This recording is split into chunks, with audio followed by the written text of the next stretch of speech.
C'est ici que commence mon histoire. Nous sommes au lac Rose, au Sénégal.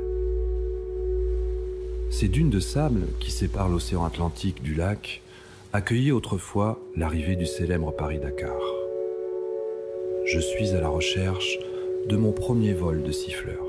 Il est difficile d'imaginer que des canards puissent vivre dans une eau si salée. La concentration de sel est 10 fois supérieure à celle de l'océan. Les quelques points d'eau douce sont précieux et rassemblent des espèces qui d'ordinaire ne cohabiteraient pas. C'est l'occasion de s'abreuver et de se laver. Pas de siffleur à l'horizon. Je décide de passer de l'autre côté du lac. Caché derrière une bande de roseaux, ce vol vient de se poser devant moi. Je me fais embarquer par leur vol.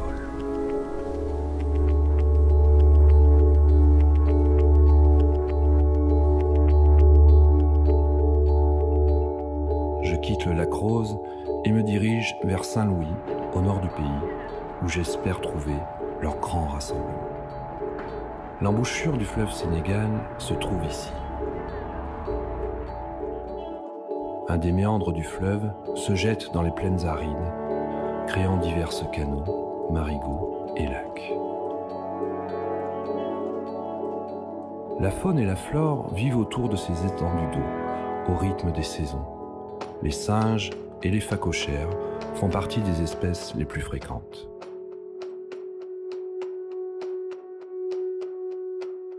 Le phacochère est un omnivore. Il passe une grande partie de son temps à fouiller dans la terre pour y trouver des racines et des insectes. Les pélicans sont nombreux à profiter de ces réserves riches en poissons. Les joncs, roseaux et nénuphars constituent un biotope idéal pour les siffleurs.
Durant la journée, plus de 10 000 siffleurs se rassemblent dans les grandes étendues.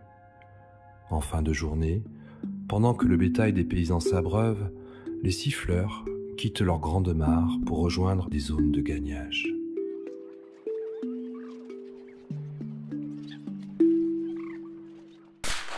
Ces endroits ne sont pas sans danger. Pour les chasseurs du coin, c'est l'heure de la passer. Les canards prélevés seront distribués aux habitants des villages alentours. Le calme revient petit à petit sur le marigot. Les siffleurs reviennent se poser par petites bandes.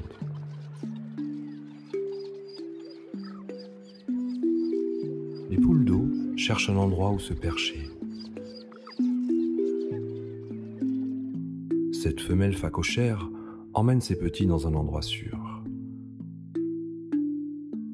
Tandis que d'autres se faufilent dans les hautes pailles. Suivre ces siffleurs procure une forte sensation de liberté et de communion. Les journées se ressemblent quand on vit au rythme du soleil. Mais il y a toujours une part d'imprévu. Je quitte les siffleurs à l'entame de leur période de reproduction. L'année prochaine, ils seront encore plus nombreux à parcourir les méandres du fleuve. Et moi, je reviendrai.